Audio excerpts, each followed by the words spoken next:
하나님 아버지와 주 예수 그리스도로부터 오는 은혜와 평강이 이 자리에 계신 여러분 모두에게 함께하기 바랍니다. 지난 토요일 새벽에 잘 주무셨습니까? 제가 이렇게 묻는 이유 아시죠? 월드컵 축구본이라고 아마 뜬밥을 세우지 않았을까? 혹시 밖에 나가서 막 태극기 휘날리고 하시진 않으셨죠? 새벽에. 카타르 도하 월드컵 경기에서 대한민국 선수들이 참 잘 경기하였습니다.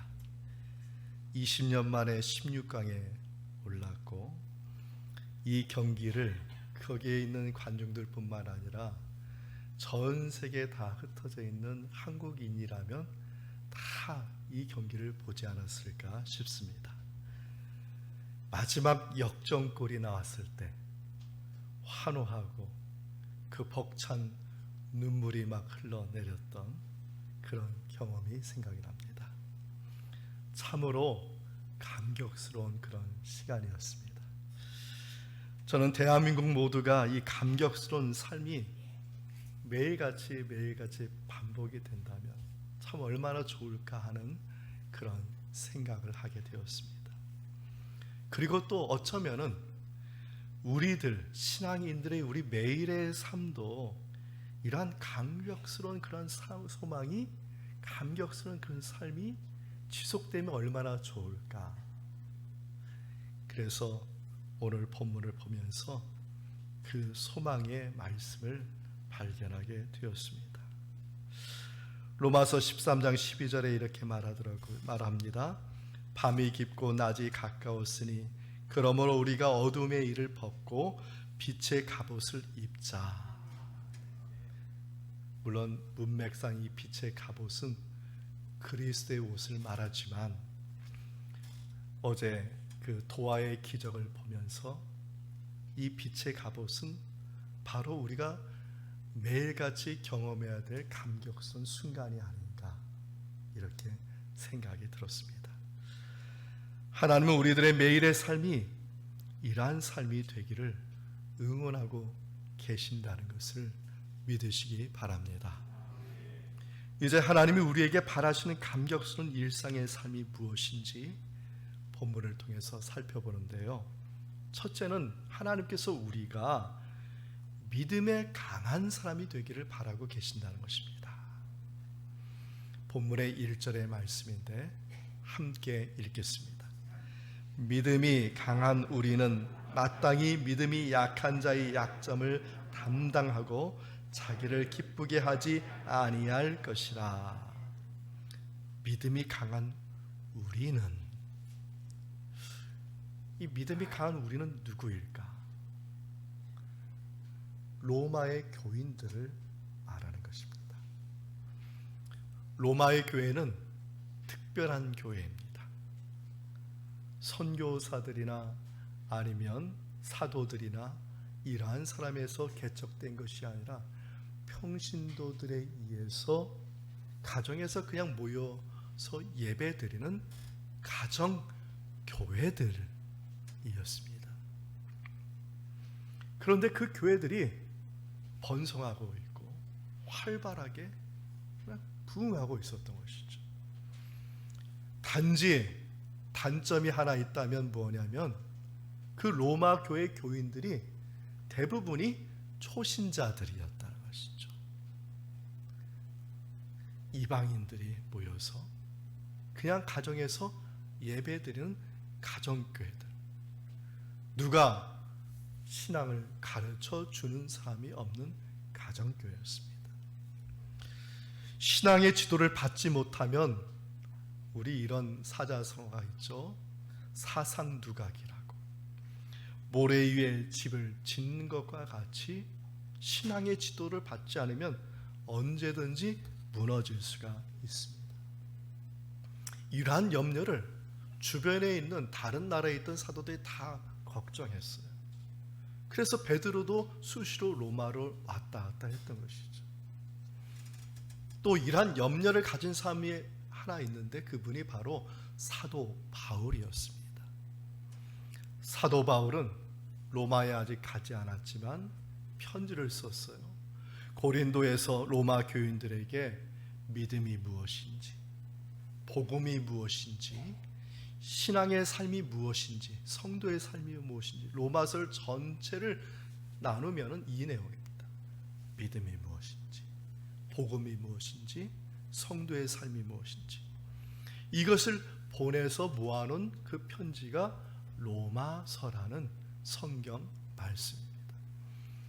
특별히 우리들이 읽은 이 본문 말씀 15장의 말씀은 어디에 속하냐면 성도의 삶이라는 부분에 속한 말씀이었어요. 근데 그 안에서 지금 로마 교인들을 향해서 지금 사도 바울이 뭐라고 얘기했냐면 믿음에 있어서 강한 우리다. 특별한 것이 뭐냐면 우리라고 썼다는 것이죠. 믿음에 강한 나, 믿음에 강한 너희, 이게 아니라 믿음에 강한 우리라고. 왜 바울은 신앙의 배움이 없는 로마 교인들에게 믿음에 있어서 강한 우리라고 표현했을까? 저는 말씀을 준비하고 묵상하면서 그렇구나. 신앙의 지도는 받지 않았지만 이미 로마 교회는 정말 아름다운 교회였다는 것이죠. 어떤 면에서 아름다웠냐? 사랑이 넘치는 그러한 교회였다는 것이. 그래서 우리라는 건 뭐냐? 우리 모두가 다 사랑에 넘치는 그런 사람이다. 그래서 이렇게 좀 짧게 좀 말해 보았으면 좋겠어요. 신앙은 무엇이냐? 사랑이다. 신앙은 무엇이냐? 사랑. 이 안에는 다 복음의 얘기, 믿음의 얘기 다 있는 것입니다. 신앙은 사랑이에요. 로마 교인들은 사랑으로서 이미 가정교회에서 하나가 되고 온 정말 풀뿌리같이 흩어져 있는 가정교회에서 다 사랑으로 모두가 다 정말 하나가 되는 그런 아름다운 교회로 성장하고 있었습니다. 특별히 사도 바울이 이 본문을 통해서 이 로마 교인들에게 더 하나를 더 부탁을 했어요. 로마서 전체 흐른 내용입니다. 유대 기독교인들도 너희들이 좀 포용해주고 사랑해주면 안 되겠느냐는 것입니다. 로마서에 보면은요, 율법주의자들, 유대 기독교인들이 그냥 전체 흐르고 있습니다. 그들이 로마의 교인들을 힘들게 하고 있었던 거예요. 어떤 면에서 힘들었느냐? 바로 앞장에 보면 먹는 거 가지고. 유대인들은 코셔르라고 해서 먹는 게 규정되어 있잖아요. 그런데 그것을 로마 교회에 들고 와가지고 이것도 먹고 이건 먹고 이건 먹지 말라고 자꾸 가르치고 있는 거예요. 두 번째, 날에 대해서. 로마인들은 양력을 쓰고 있었거든요. 유대인들은 음력을 사용했습니다. 음력을 더 중요시 여기는 것이죠. 그리고 하루 24시의 시간은 유대인들은 저녁부터 시작을 했어요. 그 전날 저녁부터. 근데 양력을 사용하는 사람은 그렇게 사용하지 않잖아요. 그 다음에 주의를 지키는 데 있어서 안식일, 유대인들이 지키는 안식일 토요일을 지키라고 강요해요. 그리고 또 한 가지 있죠. 유대인들이 가지고 있던 그 어마어마한 전통들, 절기의 그 문제, 이것을 그냥 지키라고 강요하고 있어요. 이걸 안 하면은 구원을 받을 수 없다고 강요해요. 그러니까 이방인 기독교인들이 다 대부분인데 마음도 아프고 상처도 받았을 뿐만 아니라 골치가 아픈 것이죠. 왜냐하면 비성경적인 것이 너무 많이 있고 믿음과 구원과 관계없는 내용들을 자꾸 강요하고 있으니 로마 교인들이 힘든 거예요. 로마 교인들이 사랑이 많지만 이들도 포용할 수 있겠느냐. 예전에 높은 뜻 숭의교회 담임 목사님이셨던 김동호 목사님이 설교 중에 이런 말씀을 하셨습니다. 목에 칼이 들어와도 할 말을 하는 사람들은 가끔 만나게 된다. 나는 그런 분들이 교회에 꼭 있어야 한다고 생각했다. 그런데 막상 지나고 나면 그게 교회를 더 힘들게 만들었다. 분열과 다툼이 생겼다. 참 이상한 일이다. 옳은 말을 하는데 왜 어지러울까? 김동호 목사님, 높은 뜻 숭의교회, 높은 뜻 종이교회, 우리나라 정말 모범적인 그런 목회를 하시고 그리고 또 선교 사업을 하셨잖아요. 할 때마다 고민을 하셨던, 왜 이럴까? 옳은 말을 하는데. 그러다가 이분이 깊은 묵상 중에 성경 말씀 고린도 13장의 말씀을 보았던 것입니다. 그 말씀을 보니까 이렇게 돼 있어요. 우리가 천사의 말을 한다고 해도 사랑이 없으면 아무것도 아니다. 사랑이 없으면 아무것도. 사랑이 없는 말은 아무 의미가 없다. 비록 죽는 것을 할지라도 사랑이 없으면 아무것도 아니에요. 예를 들어서 이런 겁니다. 이 목사님께서 예화를 드셨어요. 외과 의사는 몸에 악성 종양이 발견되면 단호하게 칼로 자른다.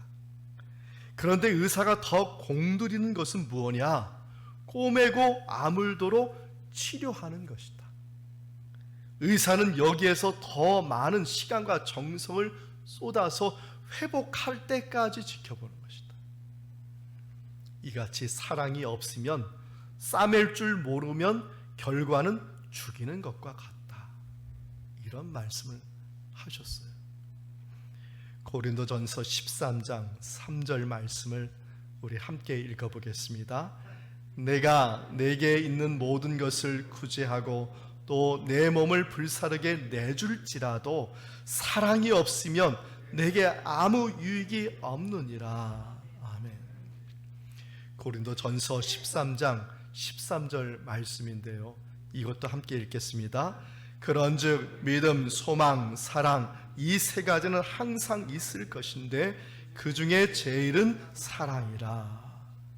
로마서 13장 8절 말씀도 우리 함께 읽겠습니다. 피차 사랑의 빛 외에는 아무에게든지 아무 빛도 지지 말라. 남을 사랑하는 자는 율법을 다 이루었느니라. 아멘. 왜 로마의 교인들이 믿음에 있어서 강한 자라고 칭찬받았는지 아시겠죠? 사도 바울이 이 말씀을 권면한 것이 아니라 지난번 주일에도 말씀드렸듯이 우리나라의 권면이 원어로는, 헬라 원어로는 격려하다라고 되어 있어요. 권면은 가르치는 거잖아. 지도하는 거잖아. 격려는 뭐예요? 하고 있는 것을 더 잘하게 하는 것이 격려죠. 그러니까 로마 교인들이 이미 사랑으로 하나가 되고 있었고, 이방인들이 다 모여서 서로의 그러한 민족을 뛰어넘어서 사랑하고 있었던 것이죠. 유대인까지도 품어줄 수 없겠냐는 로마에서를 통한 사도 바울의 간절한 부탁인 것입니다. 로마 교인들이 유대 기독교인들을 품었을까요? 배척했을까요? 품었을 것입니다. 저는 우리 열림은 교회도 마찬가지로 우리 모든 성도님들이 믿음에 있어서 강한 자가 되기를 바랍니다. 사랑하는 겁니다. 서로 용서하고 포용하여서 믿음의 강한 자가 되어서 하나님께 칭찬받는 우리 모두 다 되기를 주님의 이름으로 축원합니다. 둘째로, 하나님은 우리가 은혜의 사람이 되기를 바라십니다. 본문의 4절의 말씀을 함께 읽겠습니다. 무엇이든지 전에 기록된 바는 우리의 교훈을 위하여 기록된 것이니 의리로 하여금 인내로 또는 성경의 위로로 소망을 가지게 함이니라. 아멘. 사도 바울은 로마의 교인들에게 분명한 위로와 소망이 있는 은혜의 기준을 말하고 있습니다. 그 은혜의 기준이 무엇이냐? 하나님의 말씀이라는 것입니다. 본문에 말하죠. 성경의 위로로 소망을 가지게 함이라. 아멘. 하나님께서 성경 말씀을 기록하게 하신 목적이 무엇입니까? 혹시 성경 말씀을 보시면서 도 닦고 있지 않습니까? 혹시 성경 말씀을 보시면서 나의 신념을 굳히고 있지는 않습니까? 그러면 성경 말씀의 목적이 무엇일까요? 요한복음 20장 31절의 말씀을 함께 읽겠습니다. 오직 이것을 기록함은 너희로 예수께서 하나님의 아들 그리스도이심을 믿게 하려 함이요 또 너희로 믿고 그 이름을 힘입어 생명을 얻게 하려 함이니라. 아멘. 성경 말씀 우리에게 주신 목적은 하나예요. 예수 그리스도를 믿어 구원받고 생명을 얻게 하려는 것이라는 것입니다. 우리가 이 은혜를 잊고 산다면은 어쩌면 믿음 없이 사는 것인지도 봅니다. 성경 말씀을 읽고 성경 말씀을 먹고 성경 말씀이 양식이 되어서 예수 그리스도를 믿는 믿음이 우리에게 충만할 때 은혜가 충만하게 된다는 것을 기억하시는 여러분 되기를 축원드립니다.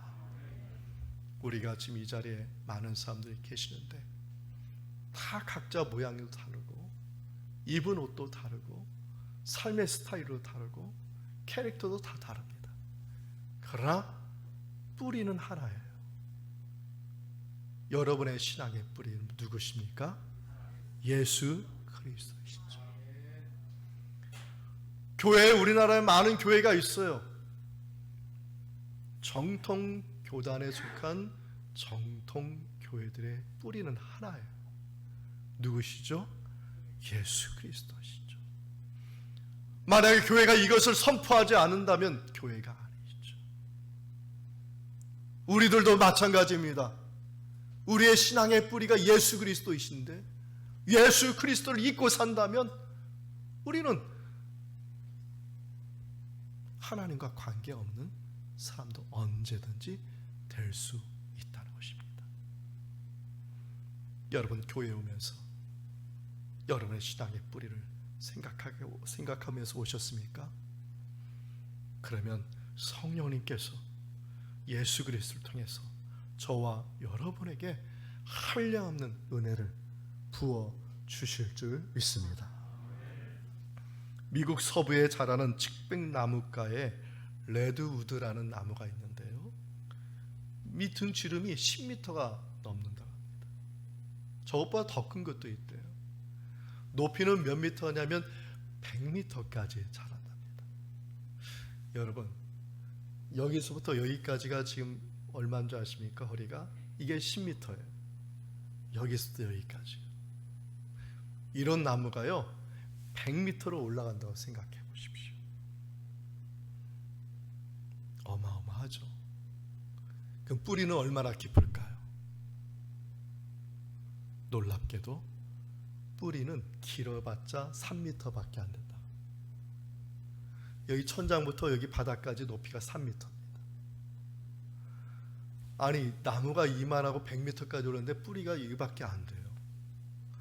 어떻게 바람에 견디고 가뭄에 견디고 어떻게 그 나무가 그렇게 자랄 수 있을까? 학자들이 연구해 봤더니 특별한 점이 있었다는 겁니다. 뭐냐면 공동체성에 있었다는 거예요.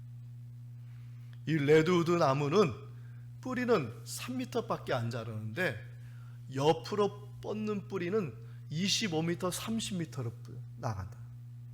그리고 25m, 30m 나가면은 그 뿌리에서 나무가 나와. 아마 저 그림에 있는 두 나무는 한 뿌리에 연결된 나무임이 분명합니다. 나무들이 다 공동체가 돼서 한 뿌리 안에서 자라나니까 태풍도 견디고, 또 이 나무가 에너지가 부족하면 그러면 그 나무에 에너지를 공급해서 모두가 다 하나의 나무 공동체가 되어서 아주 그냥 우람한 나무로 성장을 한다는 것입니다.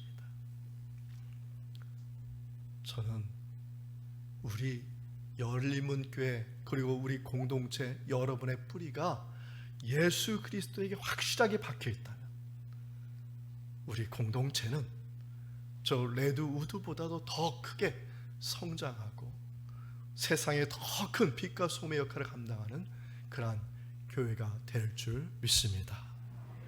디모데후서 3장 16절 17절 말씀을 함께 읽겠습니다. 모든 성경은 하나님의 감동으로 된 것으로 교훈과 책망과 바르게 함과 의로 교육하기에 유익하니 이는 하나님의 사람으로 온전하게 하며 모든 선한 일을 행할 능력을 갖추게 하려 함이라. 아멘.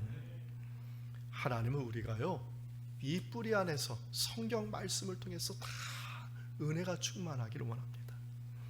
그래서 한 사람만이 아니라 우리 공동체의 모든 한 사람 한 사람들이 다 하나의 뿌리 안에서 한 형제 자매로서 하나가 되고 사랑으로 다 잘 자라서 은혜가 충만한 그러한 정말 아름다운 공동체, 하나님께 영광 돌리는 공동체가 되기를 지금 우리들의 믿음 가운데 응원하고 계시고 격려하고 계시고 또한 그렇게 되도록 인도하여 주실 줄 믿습니다. 여러분, 우리가 이렇게 아름다운 공동체를 이루면 일상이 어떻게 감격스러운 삶이 되지 않을 수가 있겠습니까? 우리 옆에 있는 분들에게 우리 진심을 담은 마음으로 이렇게 인사해 봅시다. 나는 당신을 사랑합니다. 나는 당신을. 옆에 있는 사람이 사랑한다고 하니까 또 옆에 있는 사람이 이렇게 대답하는 사람이 있어요. Me too.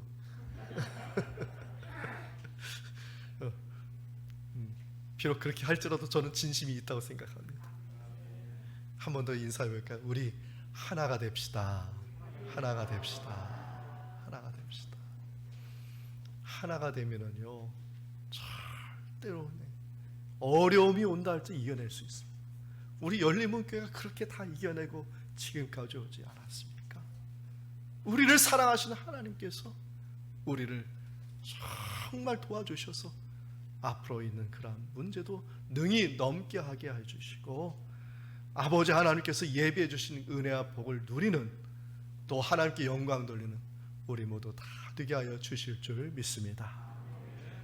셋째로, 하나님은 우리가 소망의 사람이 되기를 바라십니다. 본문의 13절 말씀을 우리 함께 읽겠습니다. 소망의 하나님이 모든 기쁨과 평강을 믿음 안에서 너희에게 충만하게 하사 성령의 능력으로 소망이 넘치게 하시기를 원하노라. 아멘. 소망의 하나님이 소망이 넘치게 하시기를 원하노라. 지금 뭐냐면, 지금 사도 바울이 로마서를 마무리하면서 간절히 기도하고 있는 거예요. 그 기도가 뭐냐?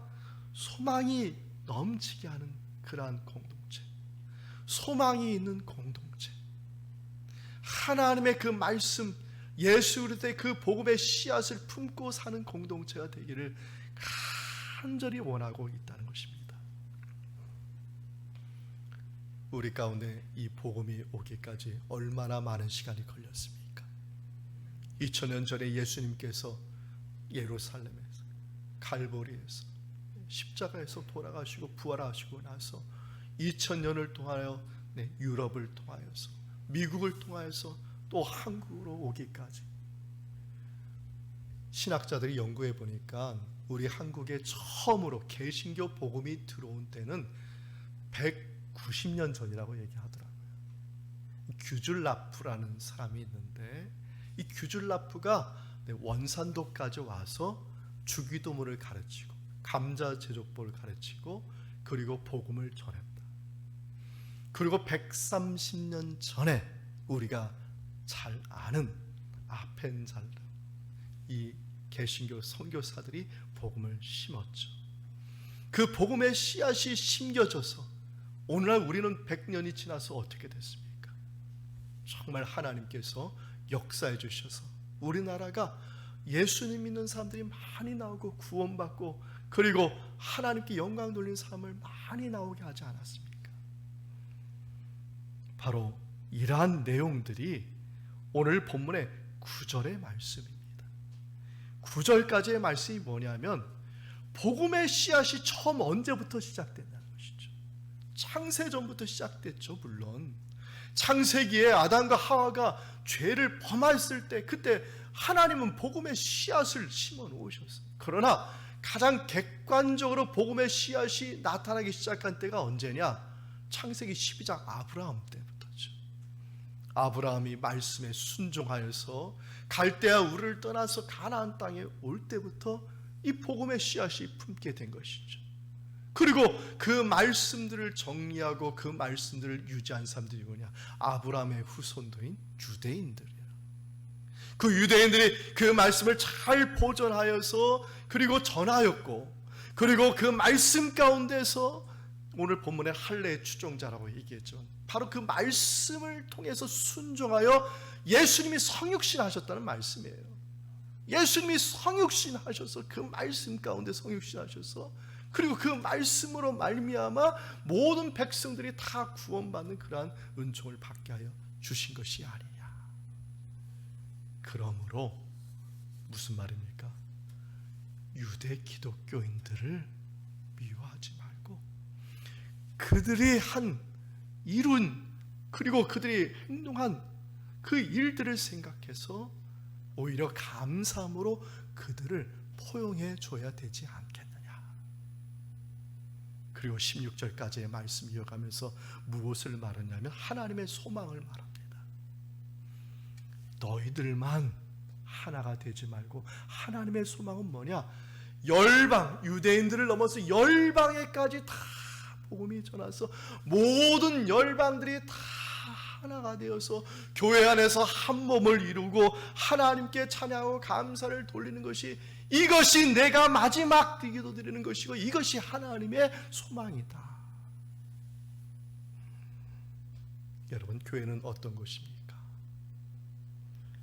우리들이 생각할 때에는 이상적인 교회는 성인들이 모이는 곳이라고 생각합니다. 정말 그렇습니까?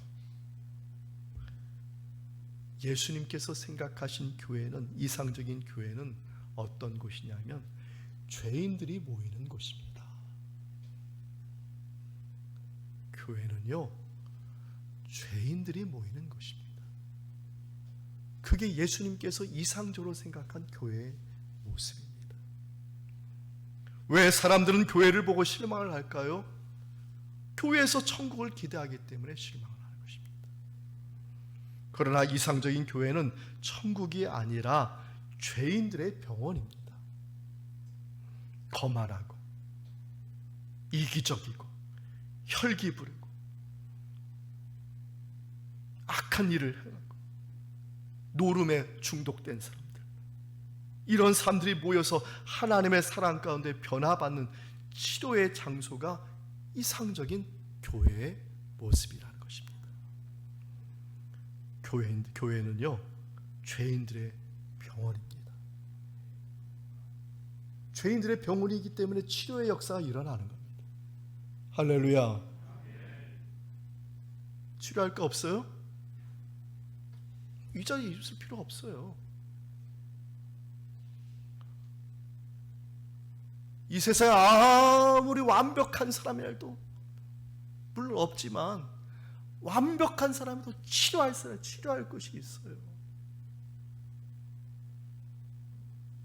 여러분, 이 자리에 치료받기 위해서 나오신 거예요.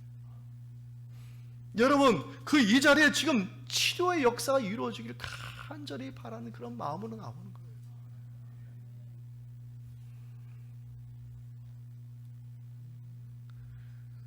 그러기 위해서 할 일이 있습니다. 먼저 내 자신이 죄인이고 내 자신이 병자라는 것을 깨달아야 됩니다. 그래서 우리가 예배 드릴 때 초대교회부터 맨 앞에 한 것이 뭐냐? 죄를 고백하는 것부터 시작하는 거예요. 내가 죄인입니다. 내가 하나님이 필요합니다. 그 마음 가지고 예배를 드리는 거예요. 내가 내 자신을 보지 못한다면 무슨 의미가 있습니까? 예배 드릴 때 뒤에 십자가를 놓고, 어느 교회는 촛대도 놓고, 어느 교회는 세례대도 놓고, 어느 교회는 봉독대도 이렇게 놓고 화려하게 꾸미죠. 예배 제단 의미가 뭔지 아세요? 그걸 바라보면서 나를 바라보라고 해놓는 거예요. 십자가를 바라보면서 뭘 바라봐요? 내가 죄인이라는 걸 바라보라고 십자가가 있는 거예요. 촛불을 놓고 아름답게 꾸민 그 아름다움에 황홀강에 넘쳐가지고 거기에 그냥 뭘 다른 걸 생각하고 신비한 걸 생각하는 게 아니라 제단에 놓는 모든 기본적인 것들은 다 내 자신을 바라보라고 있는 거예요.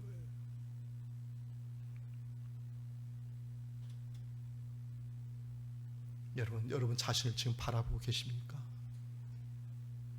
여러분 자신을 바라보시기를 축원드립니다.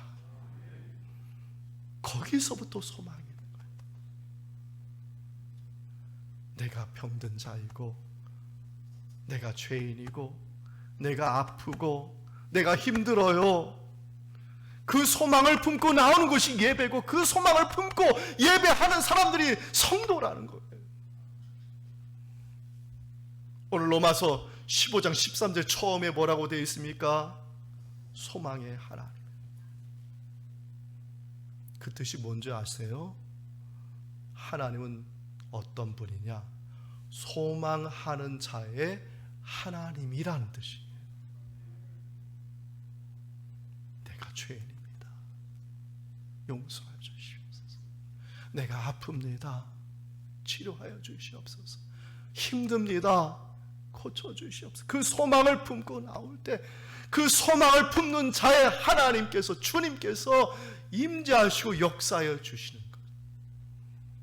저는 이것이 예배이고, 그리고 저와 여러분의 매일의 일상이 되어야 한다고 봅니다.